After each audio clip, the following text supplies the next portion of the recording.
da Academia Brasileira de Neurologia. E, doutora, a gente, aqui, nossa ouvinte Isaura Ferreira, do Rio de Janeiro, pergunta o seguinte: como lidar com a sensação de urgência dos idosos? Acho que é uma coisa que talvez seja pouco falada, né? Como que é a ansiedade na terceira idade, né? Porque a gente fala muito da ansiedade dos jovens, de viver, de planejar o futuro, e os idosos, né, que já viveram muito, já viram muita coisa e tem aí o restante da vida também para se planejar. É, como que o senhor vê essa questão da ansiedade na terceira idade? Costuma ser pior? Ou então não, costuma ser melhor para a pessoa ter mais experiência de vida? Como lidar com isso?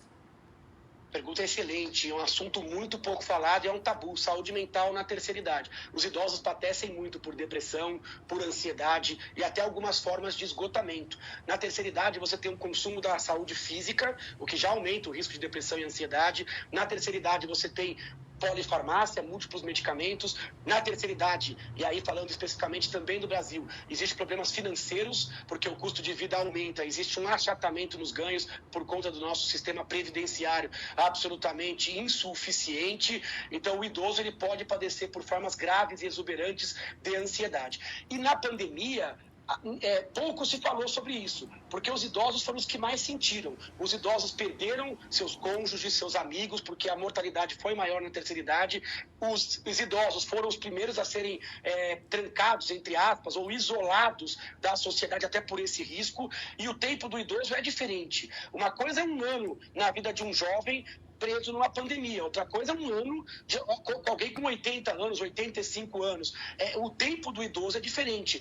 Um ano para um idoso ele é uma década, uma vida, tem muita coisa para acontecer.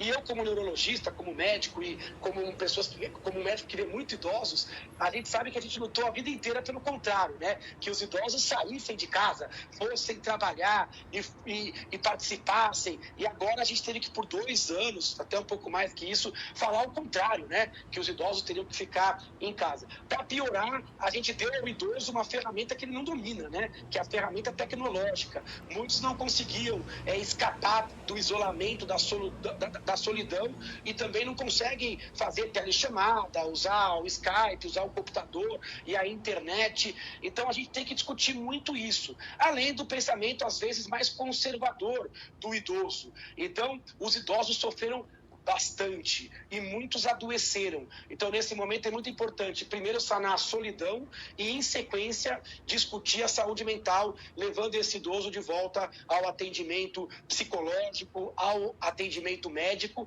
e trazê-lo de volta à vida também. Ainda mais nessa fase onde a vacinação está um pouco mais evoluída, com toda a cautela e cuidado, mas os idosos precisam retomar com uma urgência ainda maior do que os jovens, porque a gente precisa reconstruir essa sociedade e não pode prescindir justamente dessa camada mais experiente, né? Justamente, né? Muito cuidado com os nossos idosos, tal como também com os nossos jovens. Obrigada, doutor Leandro Teres, pela conversa, pelos esclarecimentos, por participar.